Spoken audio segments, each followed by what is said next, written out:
Greetings and thank you for tuning in to Mr. Story Channel, where you can experience the most fascinating moments on Reddit. It's time for our first story.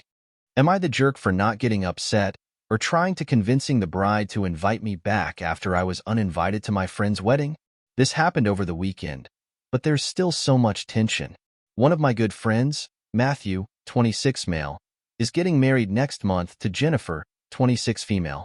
I, 25 female, have known Matthew since high school. We've both connected when it came to video games, especially Minecraft. Matthew has had his fair share of girlfriends over the years, but when he met Jennifer 3 years ago, he said that he knew she was the one, and they are madly in love with each other, and I am so happy for them both. Last year, Matthew popped the question to Jennifer, and she said yes. Jennifer's demeanor towards me drastically changed after the engagement. She was distant towards me.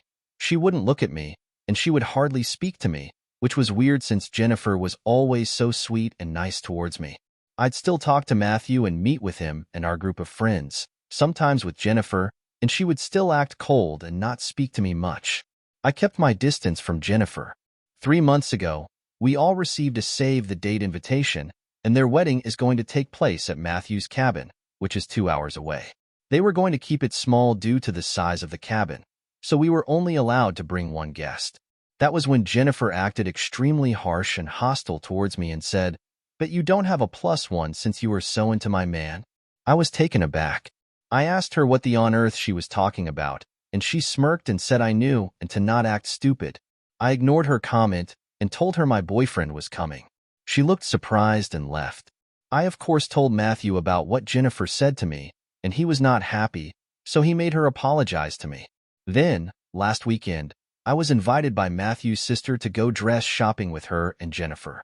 I declined at first because I wanted to keep my distance from Jennifer, but Matthew's sister assured me that she would deal with Jennifer and that our other friends would be there with us. So we went dress shopping, and I found a beautiful dress that I thought would be perfect, and I took a picture to send to my boyfriend since he planned on matching it, i.e., with a bow tie, with me. I tried the dress on, and it was a perfect fit, so I guess I got lucky. Jennifer was angry and called me names such as an idiot, a boyfriend stealing a witch, and that I was officially uninvited to the wedding. She caused such a commotion that the employee of the store asked us to leave.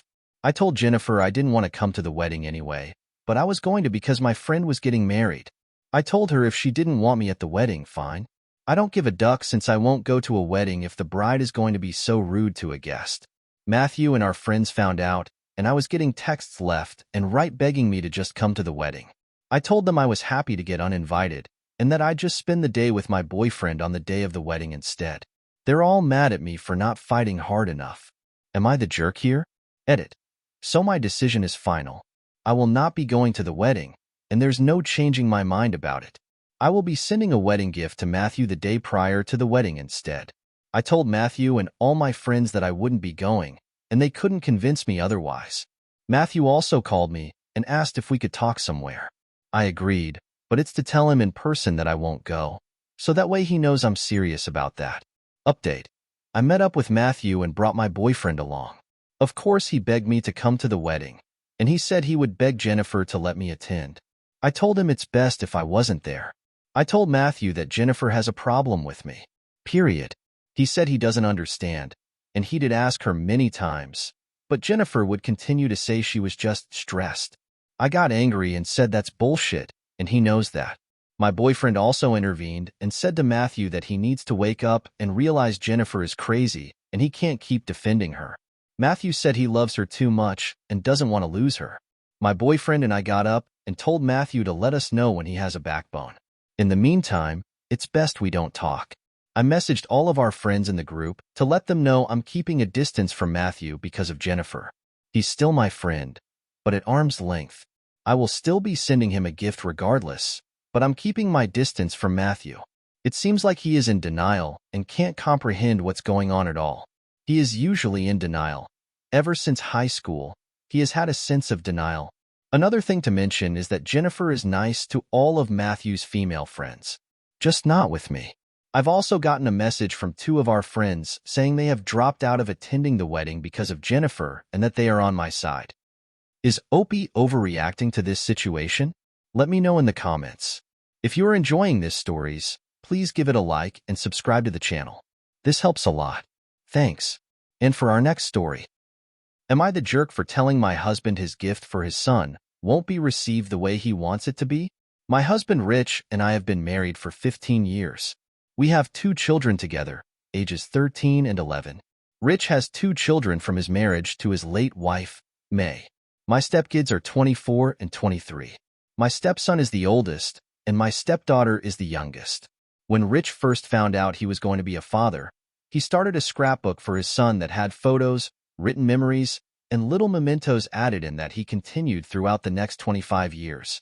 He did the same for his other 3 children as well. This book documents everything from fun memories to sweet and heartfelt ones to even some more heartbreaking ones, like the loss of May. My husband has decided the scrapbook will be his gift to his son for his 25th birthday.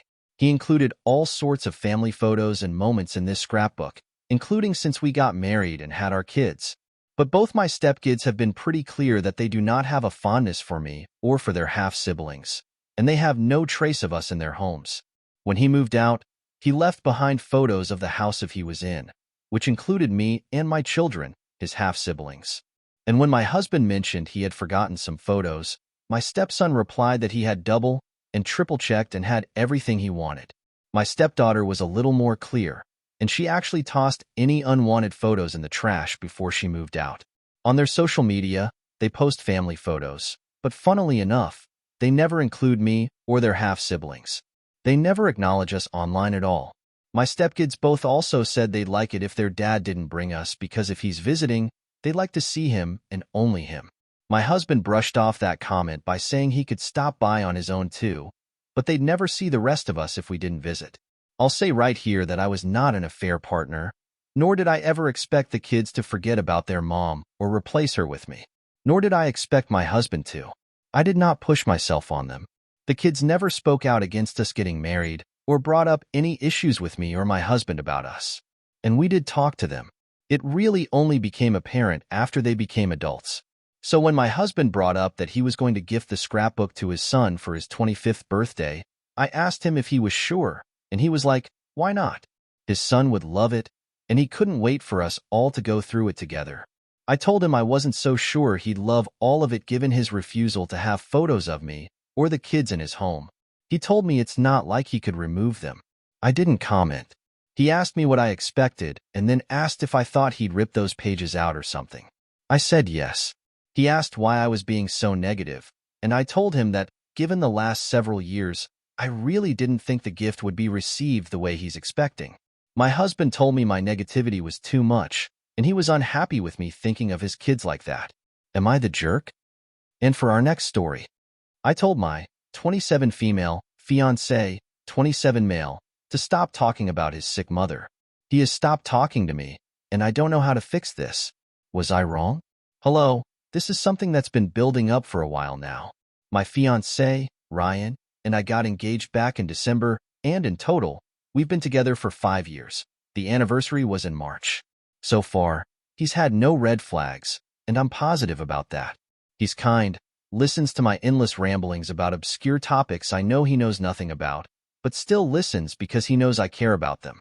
He cooks, because he's fantastic at it and it's one of his love languages, and he knows when to be silly and serious. Overall, he's truly a man I love, and I don't feel any doubts or worries about us. Or I did. His mother is a long story. When my fiancé was little, 6 or 7, his mother lost a baby to SIDS. It was so traumatizing for her that she left him for 4 months. He was looked after by his aunties. When she came back, she was the quintessential helicopter parent. She made them share a bed till he was 11. It only stopped because he wanted it to. She didn't allow him a lock for his door. When he bought one himself, he got a friend to install it. She actually cried. Whenever he showed the slightest passing interest in something, she'd jump the shark and buy things associated with that interest.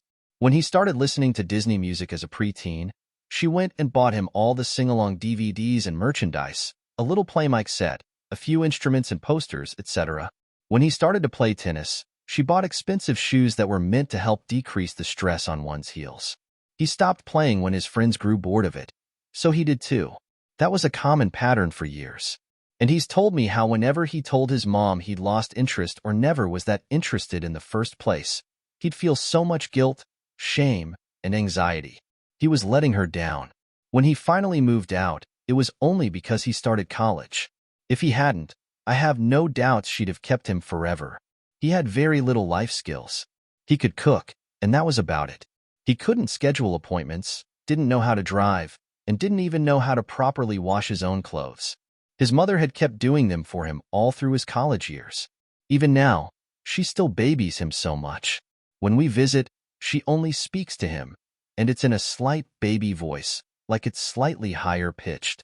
She'll offer to still do his clothes, cook for him, give him money, etc. I feel bad for Ryan because she doesn't treat him like a grown man. He's tried to get her to change, but he said she's stuck in her ways. And she's stonewalled every attempt I've made at a connection or even an amicable relationship. She only speaks to me when it's solely about Ryan. Then her eyes light up, and she pulls out pictures and mementos and talks about him for hours. But I've noticed she speaks very little of his life after we met. About the job he started, the apartment we moved into together, all that stuff. Like it never happened. I've tried to get Ryan to just see how unhealthy their relationship is, but he just tells me that she has no one. She's only ever had 2 serious relationships in Ryan's whole life, and that he's her only child, and that she just worries about him. He's got minimal boundaries established. If he ever offered her to move in, I would honestly debate ending our relationship. In January, she had a nasty fall that broke her hip. Then she got pneumonia, and that almost wiped her out. Since then, she acts like she's made of glass, not even leaving bed when, according to the doctor, she should be doing some form of physical therapy. She doesn't even make her own food anymore, and Ryan does everything for her. He cooks, he cleans, and he stays to talk for hours. When he comes home from work, he's here for at most an hour before he's off to her place. Sometimes he even sleeps there. I feel like he's just forgotten about me completely. He doesn't even text much anymore. I'll be left unread for hours. Then I'll get a brief response. He's not cheating. His location is always on, and it's only ever at the shops because he's there buying his mother's things. In the brief time he's home, either during that hour or when he sleeps here, all he does is talk about his mother. Either her medication, how weak she is, how lonely, or how sad she is. He's made her the only topic of discussion. It's frustrating when I want to speak about literally anything else, because it always goes back to her. Me, oh, work was a pain today. The quota was 200 bottles. I barely got it done. Ryan, I don't know if Mom will ever be able to work again. She might have to go on disability. I feel unimportant and discarded. But I know he's not doing this to hurt me, but he doesn't seem to listen when I try to tell him his mom's relationship with him isn't healthy. Well, recently, I had my breaking point. I had a slight spill at work, and it hurt my hand and wrist area. It's just painful, but it'll be fine in a week. Because of my current one-handedness, I asked Ryan if he could prep my work lunches for me. He's done so in the past without my asking, just to be nice. When I asked him, he sent this. You know I won't have the time to come over. Mom needs me to do her food shopping and then pick up some clothes. She can barely walk. Can you please just make your food? I know it'll be tough, but please just know that I've got to be there for my mom. She's in a much worse state than you. This kind of broke me a bit. His lack of care for my injury and the dismissive way he spoke to me. The hyper-focusing on his mother still. It broke the dam. I told him over text. For duck's sake, could you just once this year be there for me? I asked this one thing, and you can't do it? Your poor mother just refuses to get off her ass and be a grown-up. If you're treating me like this now, I don't imagine it'll change if we get married. For once, can you just not talk about your sick mother and prioritize your future wife? Because at the rate you're going, I won't be your wife, and you'll be alone. I felt it was harsh even as I was typing it, but everything I said felt true to me. Just anger building up for nearly 3 whole months of us barely even talking. I can see that he's seen it. It shows red. He hasn't responded. And it's been nearly 2 days. I had my sister come over, and she's doing my food. She's also how I'm getting into work given I can't drive. I haven't told her much because I just feel embarrassed about being discarded by someone I love. I think I messed up badly. I think I was too harsh. I really don't know how to proceed. Ryan will respond. He might even call off the engagement. I'm just feeling terrified. I let my anger get the best of me, and I ruined the best relationship I ever had. How do I get past this? Do I talk to Ryan or wait for him to speak? I haven't been in anything like this before. I'm scared if I reach out, he'll snap back and block me or something. Please help me. Let's see what the community have to say to Opie. Someone said, I feel like a heart-to-heart was due long before it bubbled over and caused this snap. Is there a reason you haven't sat him down and told him how lonely and unloved you were feeling? I can't really judge if his mother is sick or not, but I feel like her health should have been approached differently. Like if you feel she's not actually sick, you could have had Ryan take her to a doctor's appointment and go in with her to see what the doctor says. At this point, it's been 5 years of that unhealthy relationship. You know that it won't change. Anytime she's sick or unwell, Ryan will go regardless of how you feel. Maybe you've reached a point where you need to decide if you want this going forward. And Opie responded, I have tried to broach the topic many times, but each time he either diverted it, stopped it outright by saying, please, can we not do this again? Or he'd tell me she needs him and I was being unsympathetic. And I've seen her get up to use the bathroom. She's capable of standing up without assistance, and her speech when she spoke to him, she wouldn't speak to me, was clear and concise. I haven't been to any appointments because I'm positive she'd outright deny it, saying she doesn't trust me and that she already had Ryan. He hasn't made any mention of doctor visits in the last month either. I actually need to look into this. Thank you. You actually just gave me some information I hadn't even considered. And to your last point, this relationship of theirs is new, only starting in January. Before that, he made a weekly visit and had a weekly call. During our early dating days, he'd visit 3 times or more, but I told him that was a bit excessive, and it took up a long portion of his day to just drive to and back. So he cut it down to 1. I wasn't forcing him to do that. If he'd felt strongly about those visits, I'm sure he would have fought me on it. But he actually agreed and said the drives over and his mother's babying were annoying to put up with. And for our next story, am I the jerk for asking newer lake friends who don't understand boundaries to respect them because it feels like they're stalking us? My husband and I have a lake home. We've been there for almost 4 years. In that time, we've become good friends with a few other households on our corner of the lake. Some of our group is quite outgoing, always meeting new people in our lake community and being welcoming, us included. Everyone's awesome, but one couple has become problematic. Last year, we met Roger and Helene, who have a seasonal cottage on a different part of the lake. They're around on weekends. They check in with us or our friend group when in town or stop by unannounced. This is fine. What's hard is that they want to get together all of the time and don't seem to accept it when we tell them we're busy. They get in their boat, drive over to our area, and anchor straight in front of our properties. It makes everyone uncomfortable. They'll stay there for an hour or more. If we're working in the yard, they'll repeatedly go by, telling us to quit working to join them. Other times, when at the campfire, they'll dock their boat at one of our docks, then join us at the fire, without the invitation. They'll also drive or walk over from their place to check up on us, even after being told we're not available. When we're in our boat, they'll drive over and say, let's tie up the boats, so we can hang out on the water together. Normally, it's fine, except when we're hosting guests. We've struggled with how to say no.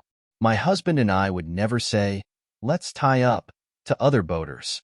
We would swing by, say hello, and then see if we're invited. If not, we move along. That's protocol, but it's lost on Roger and Helene.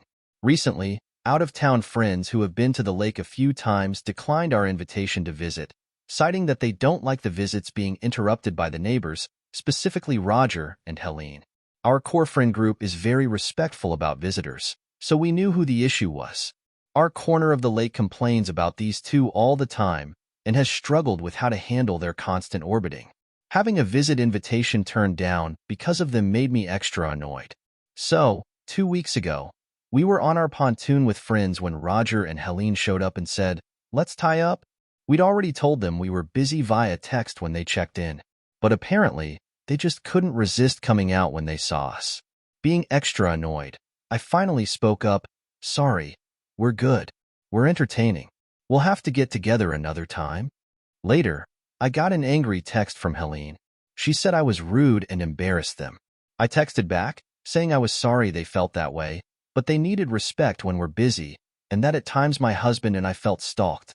I haven't heard from them since. A couple of our core friends say I shouldn't have said anything, that their stalking isn't a big deal, they're nice. This is surprising and upsetting to me. I thought they'd understand why I spoke up, plus I didn't drag any of them into it. Am I wrong? Do you think I was rude with their neighbors? Tell me in the comments below. And for our last story of today, caught my 35 male, wife, 34 female, sending pics to brother-in-law. Is our marriage salvageable at this point? Throwaway account. Names are fake. My wife Jessica and I have been married for 3 years. We dated for 2 years before that, and we have a 2-year-old daughter. Jessica has 2 sisters. The eldest, 38 female, is married to Jake, 40 male. A week ago, I came home from work early and wanted to scare Jessica. I tried to be sneaky, but somehow I slipped and accidentally hurt my back. Jessica came to my rescue. I went to the bedroom, and she went to the kitchen to get an ice pack. Her phone was by the bed, and a WhatsApp notification came from Jake saying, "You've got the best pair I've ever seen." I immediately knew what was happening. I unlocked the phone and saw that she had just sent some pictures and video of her breasts to Jake, and there were no previous chats before that. When Jessica came back to the room, I showed her the chat and asked, "How long?" I have known this woman for 10 years, and I have never seen her so mortified. Her eyes got teary, and she said, "Babe, I am sorry, but I can't explain," so I said go on. According to her, at the end of 2019, she was struggling with money, and Jake suggested he would help her out. He hinted that he would like to see her pictures. I feel like I am writing an adult movie script at this point. So she did send him pictures, and it continued over the years. She swears there was nothing emotional or physical involved. It was purely transactional. I didn't believe any of it, but she showed me on Venmo that MF paid her $300 yesterday. I then told her, "It's been 5 years. Try to remember if anything physical happened." For me, if even half of what she is saying is true, how could something like that not become physical? She started crying and told me she could prove it tomorrow because Jake would get suspicious if she tried to talk to him now. I took her phone, went to a bar, got wasted for the night, and when I came back, she was still there crying. I just slept on the couch. The next morning, I gave her the phone, and she called Jake. The conversation went something like this. "Jessica, hey, I was wondering if you want some more pictures." Jake, "I'm short on money. Yesterday, I spent all of it, Jessica. We can do something more this time and meet in person." "I've changed my mind on that." Jake, "No way. How much are we talking about?" I felt like I was going to puke. I told her that we were done and left for the office. I am not a very wealthy dude, but I would consider myself a stable guy who could take care of his family. Now I just feel like I have failed as a man whose wife had to sell her body to meet her expected lifestyle. When I got home that night, she looked like shit. I asked Jessica why she kept taking money from him after we got married and why she didn't ask me while we were dating. She said she didn't know how to stop and that it was easy money. I left my home that night and told her she could keep the home and the car, but I wanted 50-50 custody of my child. So here I am now. I haven't told anyone about this. It's been a week since I stayed in a hotel. I go home in the evening to play with my daughter. I'm speaking with divorce lawyers, and Jessica is constantly talking about marriage counseling. At this point, I don't know what to do. I still love her, but I can't wrap my head around the things she did. Sorry if it took so long. I don't have good writing skills. This OP have some hard choices ahead. What would you do? Hey everyone. Thank you so much for tuning in and watching until the end. Your support means the world to me. If you enjoyed what you saw and want to stay updated on future content, don't forget to hit that subscribe button and turn on notifications. By subscribing, you'll be the first to know when I release new videos, and you'll be helping to support my channel. So, go ahead and click that subscribe button, and let's keep this journey going together. Thanks again for your support.